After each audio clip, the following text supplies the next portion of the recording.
नमस्कार प्यारे छात्रों, आप हैं Rajkumar Patel sir YouTube channel पर। हम पढ़ रहे हैं एटक्रेट अभ्यास पुस्तिका। आज हम पढ़ेंगे कक्षा 8वीं की हिंदी पुस्तक का पाठ 14 नव संवत्सर। इस पाठ के प्रश्नोत्तरों को हम हल करेंगे।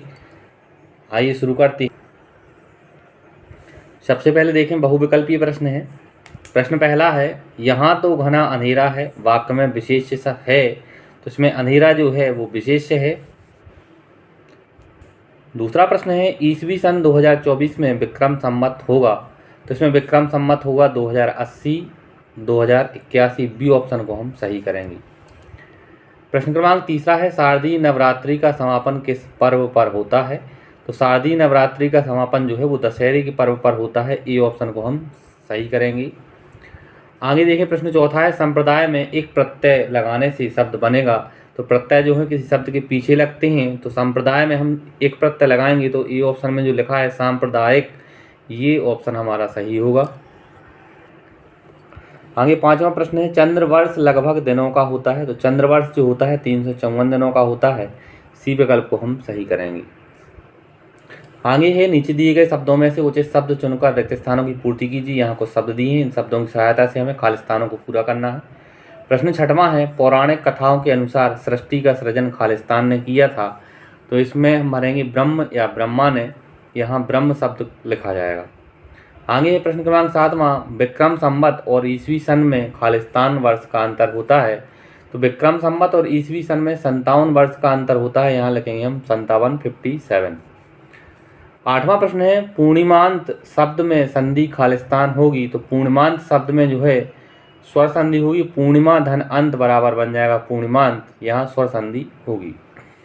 नौवां प्रश्न है, कृष्ण पक्ष की अंतिम तिथि खालिस्तान होती है, तो कृष्ण पक्ष की अंतिम तिथि को हम अमावस्या कहते हैं। यहाँ लिखेंगे हम अमावस्या। 10वां प्रश्न है, विक्रम संवत का प्रथम माह खालिस्तान है, तो विक्रम संवत का प्रथम महीना जो होता है वो चैत्र का महीना होता है। यहाँ लिखेंगे हम चैत्र। अति लघुत्तरीय प्रश्न है, प्रश्न क्रमांक 11वां है, नव संवत्सर का अर्थ लिखिए। इसका अर्थ होता है नए वर्ष या नए संवत से।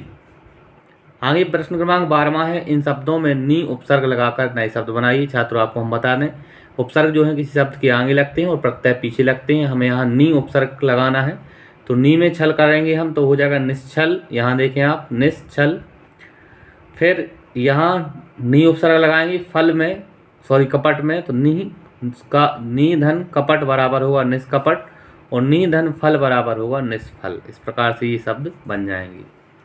आगे 13वां प्रश्न देखें आप, ग्रीष्म ऋतु के भारतीय महीनों के नाम लिखिए। तो ग्रीष्म ऋतु जो है भारतीय महीनों में कौन कौन से होती है, तो वो ज्येष्ठ और आषाढ़ के महीनों में ग्रीष्म ऋतु होती है। यहाँ लिखेंगे हम ज्येष्ठ और आषाढ़। आगे देखें 14वां प्रश्न है, भारत का राष्ट्रीय पंचांग कौन सा है, तो भारत का राष्ट्रीय पंचांग है शक संवत।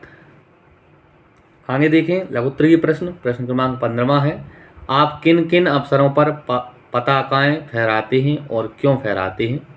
इसका उत्तर हम लिखा, हम स्वतंत्रता दिवस, गणतंत्र दिवस, राष्ट्रीय पर्वों और धार्मिक त्योहारों पर पताकाएं फहराते हैं ताकि देशभक्ति और एकता का संदेश फैल सके। प्रश्न क्रमांक 16वां है, प्रकृति के श्रृंगार से नव संवत्सर का क्या संबंध है। इसका उत्तर है, चैत्र माह में बसंत ऋतु का आगमन होता है।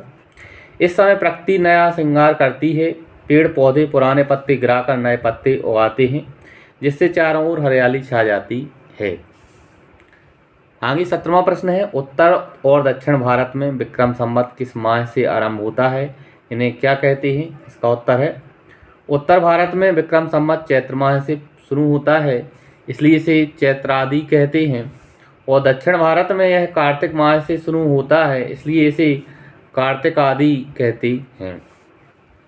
प्रश्न क्रमांक 18वां है, भगवान झूलेलाल के बारे में 4 वाक्य लिखिए। यहाँ हमने लिखा, भगवान झूलेलाल सिंधी हिंदुओं के इष्ट देवता हैं, इन्हें वरुण देव का अवतार माना जाता है, इनका जन्मदिन चैती चांद को मनाया जाता है। आगे दीर्घोत्तरीय प्रश्न है, प्रश्न क्रमांक 19वां है, हमारे देश में कौन कौन से संवत प्रचलित हैं, विस्तार से लिखिए। भारत में मुख्य रूप से 2 संवत प्रचलित हैं। एक है विक्रम संवत, इसके बारे में हमने लिखा, यह हिंदू चंद्र कैलेंडर है, इसे विक्रमादित्य ने शुरू किया था। भारत के उत्तरी, पश्चिमी और मध्य भाग में त्योहारों और व्रत इसी के आधार पर मनाए जाते हैं। दूसरा है शक संवत, यह हिंदू सौर कैलेंडर है, इसे कनिष्ठ ने शुरू किया था। यह भारत का राष्ट्रीय पंचांग है। 20वां प्रश्न है, नव संवत्सर के बारे में 5 नए प्रश्नों का स्वयं निर्माण कर उनके उत्तर लिखिए। प्रश्न पहला हमने बनाया, नव संवत्सर कब से प्रारंभ होता है? इसका उत्तर हमने लिखा गुड़ी पड़वा से। दूसरा प्रश्न हमने लिखा, नव संवत्सर का पहला माह कौन सा है? इसका उत्तर हमने लिखा चैत्र।